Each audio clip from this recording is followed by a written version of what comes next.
अस्सलाम वालेकुम। कैसे हैं बच्चे सब लोग? होप सो सब ठीक होंगे। Chapter 2 physics 9th class topic which is resultant vector, उसको देखते हैं। हम लोगों ने चैप्टर के स्टार्ट में देखा कि वेक्टर्स होते क्या हैं, ऐसी क्वांटिटीज़ जिनकी डायरेक्शन ऑफ मैग्नीट्यूड होती है। फिर हमने देखा कि वेक्टर्स को रिप्रेजेंट किस तरह से कर सकते हैं, सिंबॉलिकली और ग्राफिकली। अब हम लोग देखेंगे कि वेक्टर्स को ऐड किस तरह से किया जाता है। तो ऐड करने से पहले एक हमने टर्म बतानी है, resultant vector. Resultant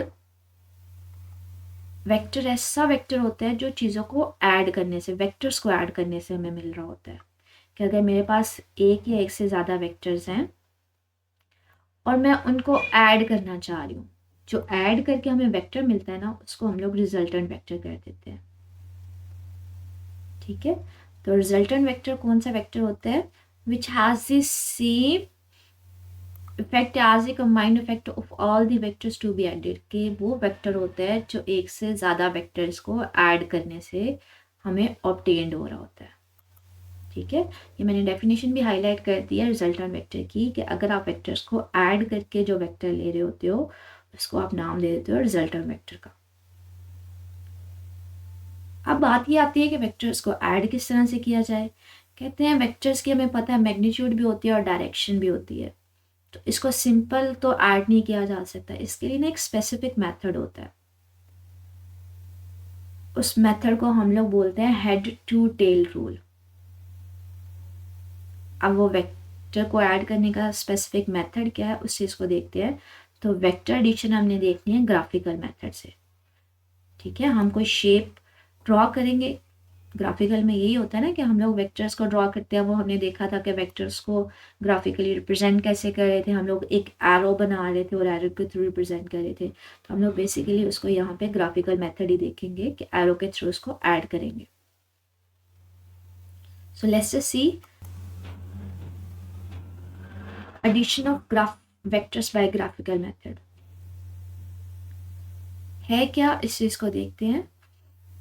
for example सबसे पहले तो मैंने ये, आप सपोज करें ये हम लोगों ने ले लिया एक्स एक्सिस और वाई एक्सिस। यहाँ पे आपने दो वेक्टर्स ले लिए, एक वेक्टर मैंने ये ले लिया और दूसरा वेक्टर मैंने ये ले लिया। अब हम क्या करना चाह रहे हैं, इन दो वेक्टर्स को ऐड करना चाह रहे हैं। तो वो यहाँ पे ये सपोज कर रहे हैं कि अगर सपोज करें दो वेक्टर्स हैं, एक को मैं v1 बोल देती हूँ और एक को मैं v2 बोल देती हूँ। एक की मैग्नीट्यूड वो कह रहा है, सपोज कर लें 300 न्यूटन है और दूसरे की 400 न्यूटन है। और उनका एंगल एक्स एक्सिस से क्या है, एक का 60 डिग्री है और एक का 30 डिग्री। अब हमें पता है ना, हमारे पास पेज के ऊपर 300 न्यूटन या 400 स्केल ड्रॉ करना तो मुश्किल होता है। तो हम क्या करेंगे, उसका मुतबादिल स्केल ले लेंगे। ठीक है, और मुतबादिल स्केल का हम सपोज करेंगे कि जो 100 न्यूटन है उसको किसके इक्वल सपोज करेंगे, 1 सेंटीमीटर। तो अगर फिर 300 न्यूटन होगा वो किसके इक्वल आ जाएगा, 3 सेंटीमीटर के इक्वल। और इसी तरह से अगर कोई वेक्टर है जिसकी लेंथ 400 न्यूटन है और अगर मैं उसको सेंटीमीटर में ड्रॉ करना चाहूँ तो वो किसके इक्वल आ जाएगा, 4 के, क्योंकि 1 सेंटीमीटर में 100 न्यूटन है। अब ये जो मैंने वेक्टर्स सपोज किए हैं, इनको हमने ऐड करना है ग्राफिकली। उसको नाम देते हैं head to tail rule. Most commonly ये क्वेश्चन पूछा जाता है that what is the head to tail rule. अब हेड टू टेल रूल में आपने करना है क्या, वो देखते हैं। हेड टू टेल रूल है क्या, कहते हैं वेक्टर्स को ऐड करने का हेड टू टेल रूल। यहाँ पे मैं हाईलाइट भी कर रही हूँ कि अगर आपने वेक्टर्स को ऐड करना है तो सबसे पहले क्या करो, उनकी लाइंस ड्रॉ करो। ये फॉर एग्जाम्पल ये जो लाइंस हमारे पास गिवन थी कि कौन सा वेक्टर किस डायरेक्शन में है। फिर क्या करो, किस तरह से अब लाइंस रीड्रॉ कैसे करनी है। आप पहले एक वेक्टर बनाओ और उस वेक्टर के ऊपर दूसरे वेक्टर को इस तरह से रखो कि उसकी जो टेल है वो फर्स्ट वेक्टर के हेड के साथ हो।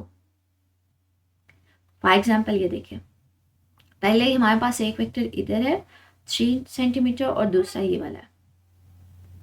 आप क्या करो, ये जो सेकंड वाला वेक्टर है इसको यहाँ से उठा के ना, यहाँ से उठा के इसको यहाँ पे इस तरह से रखो कि इसकी ये वाला जो वेक्टर है वो इस तरह से हो। फॉर एग्जांपल इसकी जो टेल है वो फर्स्ट वेक्टर के हेड के ऊपर हो। ठीक है, फर्स्ट वेक्टर के हेड के ऊपर इसकी टेल ड्रॉ करनी है। अब ये वेक्टर ए था जो पहले था 3 सेंटीमीटर, और ये दूसरा वेक्टर था। अब इन दोनों को आप यहाँ से ज्वाइन करवा दो। इन दोनों वेक्टर्स को मिलाने से ये जो वेक्टर बना है इसको हम नाम देते हैं रिजल्टेंट वेक्टर का, और इसी मेथड को बोला जाता है हेड टू टेल रूल।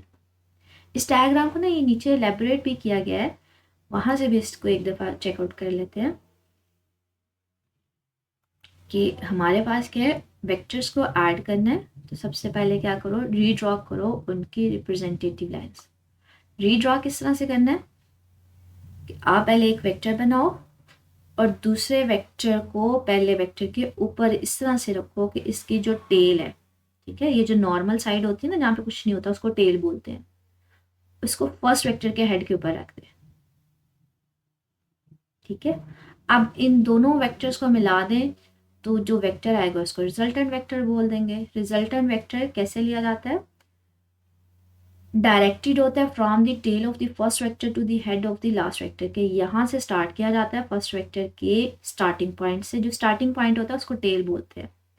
यहाँ से स्टार्ट होके सेकंड वेक्टर के हेड तक, और इसकी लेंथ मेजर कर लेते हैं स्केल से। फॉर एग्जांपल ये 6.8 सेंटीमीटर आई मैंने स्केल से मेजर की, और हमें पता है 1 सेंटीमीटर में कितने थे 100। फिर 6.8 सेंटीमीटर में क्या होंगे, इसको 100 से मल्टीप्लाई कर दें तो रिजल्टेंट की लेंथ कितनी आ जाएगी 680 न्यूटन। यहाँ पे हमने दो वेक्टर्स ऐड किए हैं v1 और v2। आप दो से ज़्यादा भी ऐड कर सकते हो, तीन, कुछ जितने मर्जी आप ऐड कर सकते हैं। ठीक है, बिल्कुल इसी तरह से कि एक वेक्टर के हेड के ऊपर दूसरे वेक्टर की टेल को ज्वाइन करवाना है, और जो रिजल्टेंट आएगा वो फर्स्ट वेक्टर की टेल को लास्ट वेक्टर के हेड के साथ। इससे रिलेटेड कुछ पूछना हो तो बच्चे वो मेरे से पूछ लीजिएगा। ठीक है, ओके, अल्लाह हाफिज़।